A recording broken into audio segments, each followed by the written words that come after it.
Salut les Aspinous, si c'est pas encore fait, n'hésitez pas à aller visionner les 2 premiers épisodes de Je parle de Jaws. Et je suis ravi de vous retrouver pour ce 3e numéro qui démarre maintenant. Alors si on récapitule, on est quand même pas mal, on a un projet de film qui risque quand même de bien marcher. Toute la petite équipe se retrouve sur l'île de Martha Vineyard. Alors là-bas, les habitants, ils sont super contents parce que c'est la première fois qu'un film va se tourner chez eux. Du coup, il y a une espèce d'euphorie, d'allégresse. Ça va être une petite animation pendant 50 jours, la durée théorique du tournage. 50 jours. Alors si vous considérez Jaws comme un film catastrophe, sachez également que le tournage fut catastrophique. Apocalyptique. Tout est parti d'une idée fixe chez Spielberg. Parce que lui, quand il a un truc en tête, il lâche pas. Spielberg et son chef décorateur Joe Alve s'obstinaient à vouloir réaliser le film en conditions réelles. C'est-à-dire qu'il fallait pas qu'il y ait décor, que tout soit vrai. Sauf que le jeune réalisateur ne se rendait peut-être pas compte de ce que c'était de tourner dans l'océan.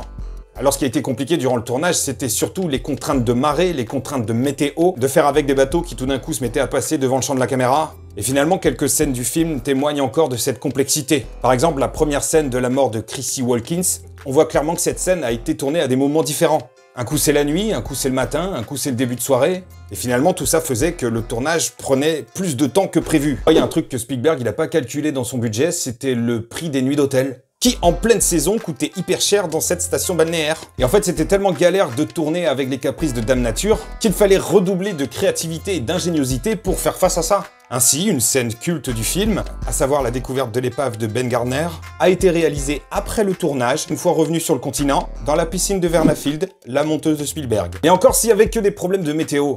Il fait frisquet, non? Vous vous rappelez, dans le 2e épisode, je vous expliquais qu'il y a eu 3 requins animatroniques qui ont été fabriqués. Dès le premier essai, il y a un requin qui a coulé. Il a fallu un petit peu rafistoler quand même. Et puis les requins, ils avaient tout le temps des problèmes techniques. Évidemment, Steven, t'aurais dû tourner ton film en eau douce ou dans un bassin, mais surtout pas dans l'océan, on t'a dit. Le sel avait commencé à ronger le système hydraulique, ça marchait pas. Et puis je rappelle qu'ils étaient constitués d'une mousse néoprène, et la mousse néoprène sous l'eau, ça gonfle.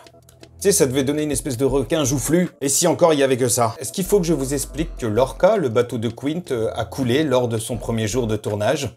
Et qui dit bateau qui coule, dit toute l'équipe qui coule, dit matériel vidéo et sono qui coule. L'équipe pétait un plomb et il y a même une blague sur le plateau qui tout d'un coup est devenue une espèce de running gag. À chaque fois qu'il y avait un problème, il y a quelqu'un qui disait « Il nous faudrait un plus gros bateau ». Et d'ailleurs, c'est devenu une réplique culte qui est prononcée par le chef Brody. D'ailleurs, pour info, cette scène a été complètement improvisée par Roy Scheider. À la base, c'est pas forcément ça qu'il devait dire. Mais en même temps, c'est pas plus mal puisque le scénario continuait de s'écrire à mesure des scènes qui étaient tournées. Et en fait, on sait pas ce qu'il a pris, en tout cas, il a sorti cette phrase-là.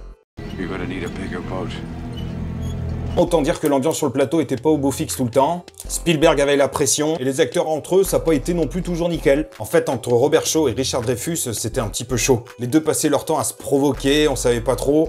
Robert Shaw a même dit à Richard Dreyfuss qu'il était gros et qu'il se laissait aller. Et Richard Dreyfuss qui reprochait à l'autre de picoler tout le temps. Ouais, parce qu'en fait, Robert Shaw, il picolait sur le plateau. Et les scènes où il boit dans le film, il boit vraiment. Une fois, Richard Dreyfuss, il a même poussé Robert Shaw à la flotte. Et Robert Shaw a voulu lui casser la gueule avec un extincteur. Et pourtant, les deux hommes ont fini par devenir un peu copains. Va comprendre. Ce tournage est cataclysmique. Et ça commence à coûter cher. La municipalité aussi qui leur mettait quelques bâtons dans les roues.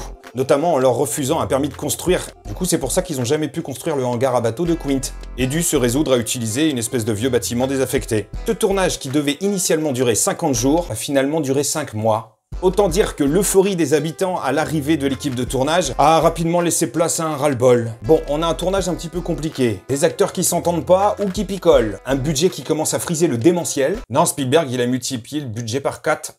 On est passé de 3 à 12 millions de dollars. Et à Hollywood, la rumeur grandit, on commence à parler de ce jeune réalisateur qui est en train de faire couler Universal. Et là, à ce moment-là, Sid Sheinberg, le boss d'Universal, il a envie carrément de tout arrêter. Même s'il se fera engueuler à la maison parce que sa femme joue dedans et elle aura perdu son boulot. Quasiment tout le monde est persuadé que ce film finalement ne se fera pas, et quand bien même il se fasse, ça fera un bide. Mais tout le monde en est sûr. Spielberg, du coup, il a plus rien à perdre, alors il reste créatif. Vu que le requin il marche pas, on va pas le montrer à l'écran. On va le suggérer. Tu sais, avec un système subjectif de caméra à la première personne. Tu rajoutes une petite musique, tu vas voir, ça va effrayer les spectateurs. Le requin qui au départ devait apparaître dès le début à l'écran, n'apparaît finalement qu'au bout d'1 heure et demie. L'avenir nous dira que ça a été une idée de génie. Mais en fait, tout le monde est content parce qu'on sent qu'on arrive au bout de cette galère. Et en fait, c'était qui tout double. Soit ça allait lancer la carrière de Spielberg, soit ça allait l'enterrer définitivement. Ne parlez plus de tournage en mer à Steven Spielberg. Il le dira d'ailleurs que c'était le tournage le pire de sa carrière, que c'était même quelque chose de traumatisant pour lui. Et d'ailleurs, à l'instar de son personnage Martin Brody, il en est carrément devenu aquaphobe.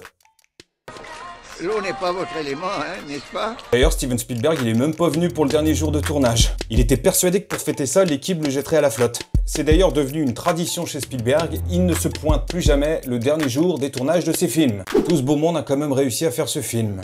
Et ce qui personnellement me fascine, c'est de se dire qu'on part de ça, et on arrive à un film qui a révolutionné la face d'Hollywood. Moi je pense que c'est ce mélange de galère, de créativité, d'opportunité, de sérendipité, d'authenticité qui ont fait finalement la recette du succès. Les Dents de la Mer sera un film charnière dans l'histoire du cinéma. Je vous en parle dans le prochain épisode.